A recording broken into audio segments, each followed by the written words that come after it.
హెబ్రీయులకు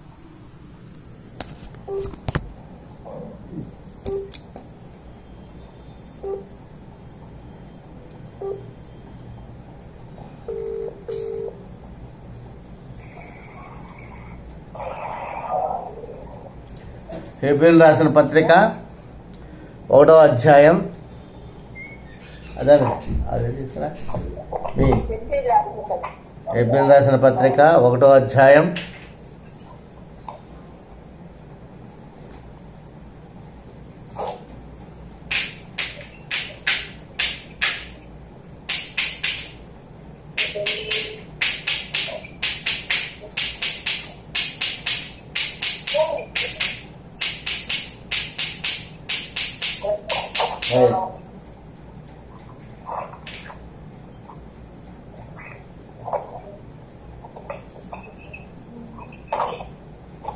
హెబ్రీయులకు రాసిన పత్రిక page number 200 నూతన నిబంధన గ్రంథం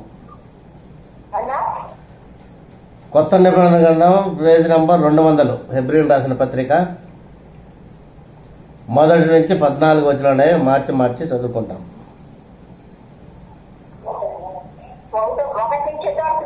14 వరకు. మొదటి వచనం నేను చదువుతున్నాను, 2వ వచనం మీరు. పూర్వకాలమందు నానా సమయములోను నానా విధములుగాను ప్రవక్తల ద్వారా మన పితరులతో మాట్లాడిన దేవుడు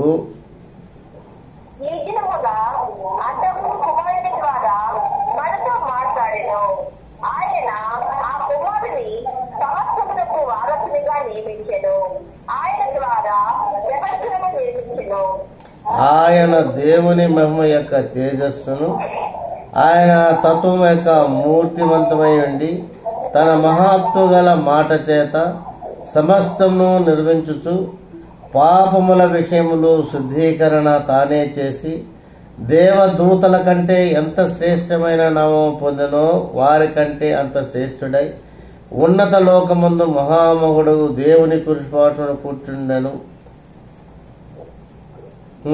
ఏలనగా చదవండి.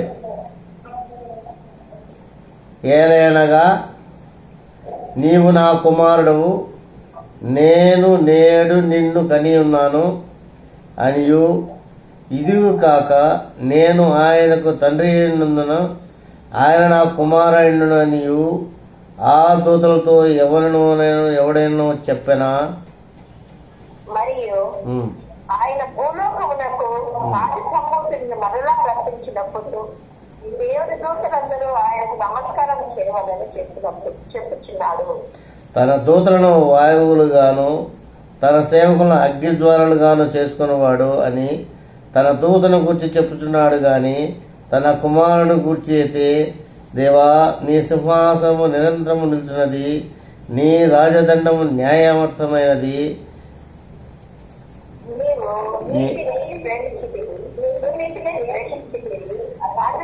దేవుడు నాతోడు వారి కంటే నేను హెచ్చుకున్నట్లుగా ఆనంద తైలముతో అభిషేకించెను. మరియు ప్రభువా, నీవు ఆదియందు భూమికి పునాది వేసితివి, ఆకాశములు కూడా నీ చేతి పనులే. 11 చదవండి.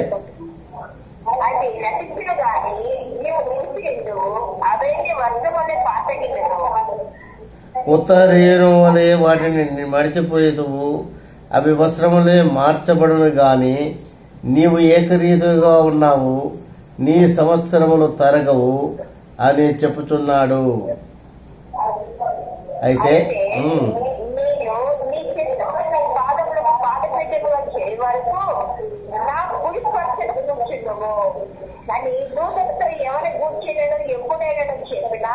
వీరందరూ అందరం కలిసి చదువుకుంటాం. ఆఖరి వచనం, వీరందరూ రక్షణ స్వాస్థ్యము పొందుబో వారికి పరిచారం చేయుటకై పంపబడిన సేవకులై ఆత్మల కారా. చిన్న ప్రార్థన చేసుకుంటాం.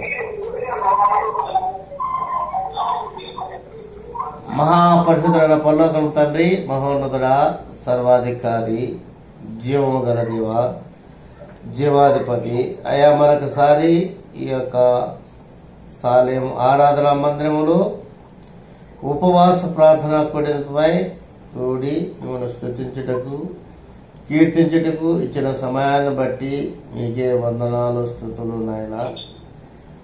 ప్రతి విషయంలో ఈరోజు హెబ్రీయులకు రాసిన పత్రిక 1వ అధ్యాయం మేము ధ్యానించిపోతుండగా అందులోని మర్మములు మాకు తెలియజేయండి.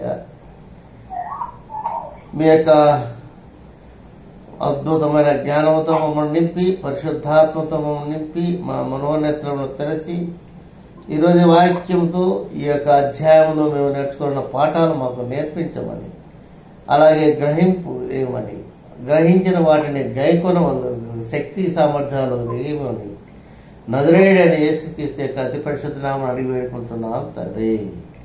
ఆమేన్.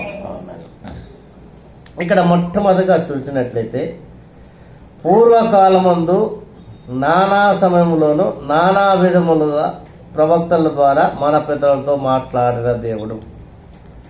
నానా విధములుగాను నానా ప్రవక్తలతో మనతో మాట్లాడినాడు. ఏం మాట్లాడినాడు దేవుడు చూద్దాం. ఏషియా ప్రవక్తతో మనతో ఏం మాట్లాడినా చూద్దాం. ఏషియా గ్రంథం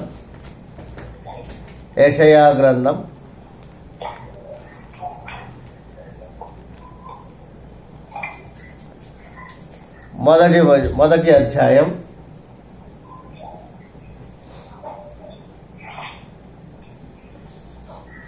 2వ వచనం. యెహోవా మాట్లాడుతున్నాడు, ఆకాశమా ఆలకించము, భూమి చెవియొగ్గుము. నేను పిల్లలను పెంచి గొప్పవారనిగా చేసి తిని. ఏందా ఫోన్ అమరుందా? వారు నా మీద తిరుగుబడి ఉన్నారు. చాలు. యెహోవా ఏం మాట్లాడుతున్నాడు ఇక్కడ? హెబ్రీయులకు రాసిన పత్రికలో ఏం చెప్తున్నాడు? నానా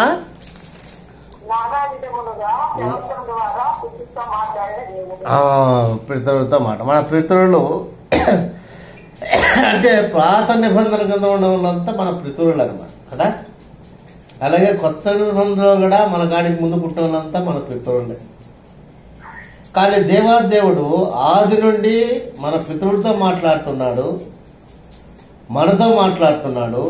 కానీ మనం ఏం చేయడం లేదు, మారు మనసు పొందడం లేదు. ఏం చేయడం లేదు, మనము మారు మనసు పొందడం. అందుకే చెప్తాడు, యెహోవా మాట్లాడుతున్నాడు, ఆకాశము ఆలకించము, భూమి చెవియొగ్గుము. నేను పిల్లలను పెంచి గొప్పవారనుగా చేసని వారు నా మీద తిరుగుబడి ఉన్నారు. ఇప్పుడు తన పిల్లలు చిన్నప్పటి నుంచి మనం ఏం చేస్తున్నాం, మన పిల్లలను పోషిస్తున్నాం, ప్రతి విధంలో వాళ్ళకి సహాయం చేస్తున్నాం. అలాగే మన పితరులు మనల్ని పోషించినారు. కానీ వాళ్ళు ఏం చేస్తున్నారంట, తిరగబడుతున్నారు. ఎవరి మీదకి? తల్లిదండ్రుల మీదకి తిరగబడుతున్నారు, మన పితరుల మీదకి తిరగబడుతున్నారు, మన తండ్రి అయిన దేవుని మీదకి తిరగబడుతున్నారు. అలాగే ఇక్కడ నూతన నిబంధనలో వచ్చినట్టే మన ప్రభు అయిన యేసుక్రీస్తు మీదకి తిరగబడుతున్నారు. ఎవరి మీదకి? మన ప్రభు అయిన యేసుక్రీస్తు మీదకి తిరగబడుతున్నారు. పురాణ గ్రంథంలో పాత నిబంధన గ్రంథంలో చూసినట్లయితే యెహోవా మీద తిరగబడుతున్నాడు. యెహోవా అంటే దేవుడు కదా. యేసు ప్రభువు అంటే రక్షకుడు. మన లోకస్తులు చూసినట్లయితే లోకస్తులు ఏమంటాడు? ఆ దేవుడు దయచేసినాడయ్యా అంటారు కదా. లోకస్తులు ఏమంటే దేవుడు అంటారు. దేవుడు దేవుడు దేవుడు దేవుడు అంటారు. ఎవరయ్యా దేవుడు? ఎవరు ఆ రక్షకుడు అనేదే మనం ప్రాముఖ్యమైన విషయం ఇక్కడ. అందుకే ఇక్కడ చెప్తున్నాడు, యెహోవా మాట్లాడుతున్నాడు, ఆకాశమా ఆలకించము, భూమి చెవియొగ్గుము. నేను పిల్లలను పెంచి గొప్పవారినిగా చేసి తిని వారు నా మీద తిరిగిపోయి ఉన్నారు. అంటే వారు నా మాట వినడం లేదు. నా మాట వినడం లేదని యెహోవా అనే దేవుడు ఎవరితో చెప్తున్నాడు? ఆకాశంతో చెప్తున్నాడు, భూమితో చెప్తున్నాడు. నాయా నేను పెంచి చేసిన నా పిల్లలు నా మాట వినడం లేదు. వాళ్ళు ఎలా ఉన్నారు? 4వ వచనం చదమ్మా. యెషయా గ్రంథం, పాపిష్టి జనమా, దోషభరితమైన ప్రజలారా, దుష్ట సంతానమా, చెరుపు చేయు పిల్లలారా, మీకు శ్రమ. పాపిష్టి జనమా, దోషభరితమైన ప్రజలారా, దుష్ట సంతానమా, చెరుపు చేయు పిల్లలారా, మీకు శ్రమ. వారు యెహోవాను విసర్జించి ఉన్నారు, ఇశ్రాయేలు యొక్క పరిశుద్ధ దేవుని దూషింతురు, ఆయనను విడిచి తొలగి ఉన్నారు.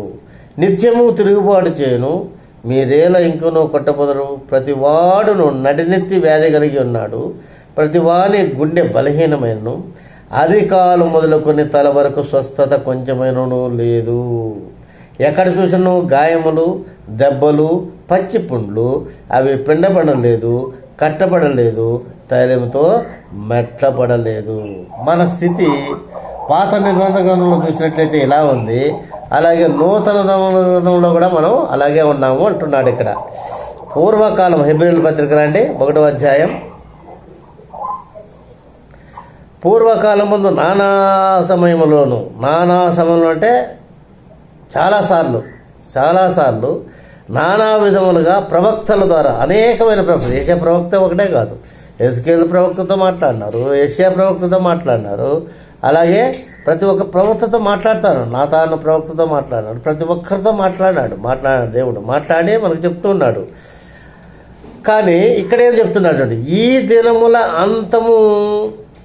అంతమందు కుమారుని ద్వారా మనతో మాట్లాడను.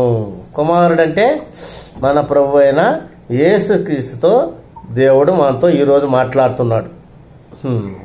ఈరోజు మనతో ఈ ఉపవాస ప్రార్థనతో తన కుమారుడైన ప్రభువైన యేసుక్రీస్తు ద్వారా మనతో మాట్లాడను. ఆయన తమ కుమారుని సమస్తమునకు వారసునిగా నియమించెను, ఆయన ద్వారా ప్రపంచములో నిర్మించెను. ఇది అసలు విషయం.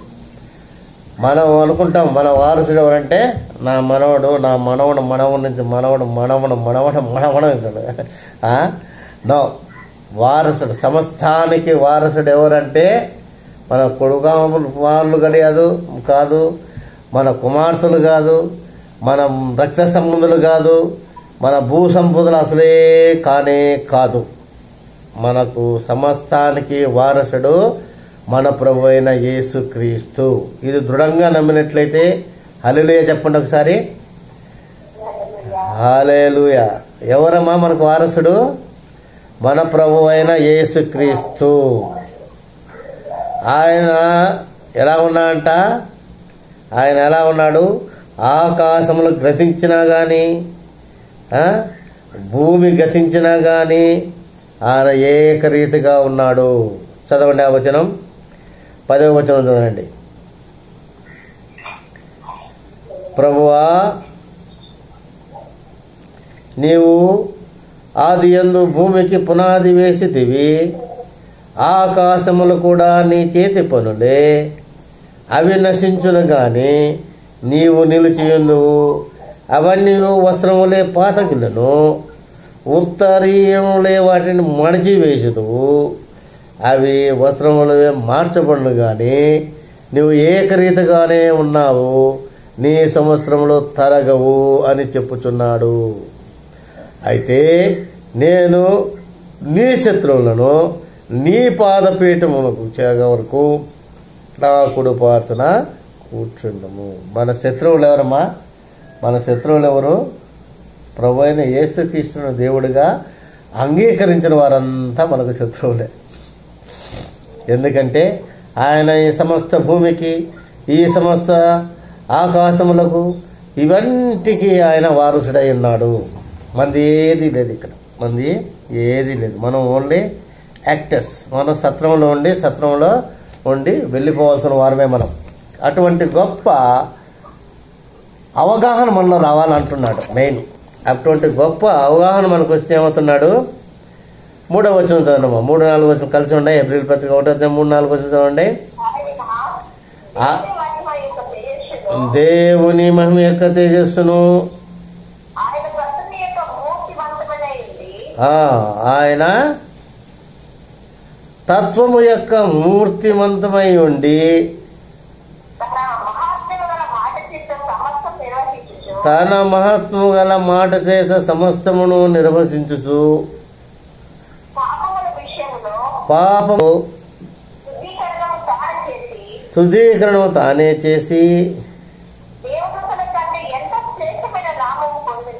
దేవదూతల కంటే ఎంత శ్రేష్టమైన నామము పొందెనో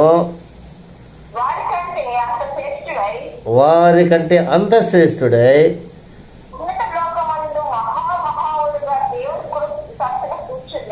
ఉన్నత లోకమందు మహామహుడు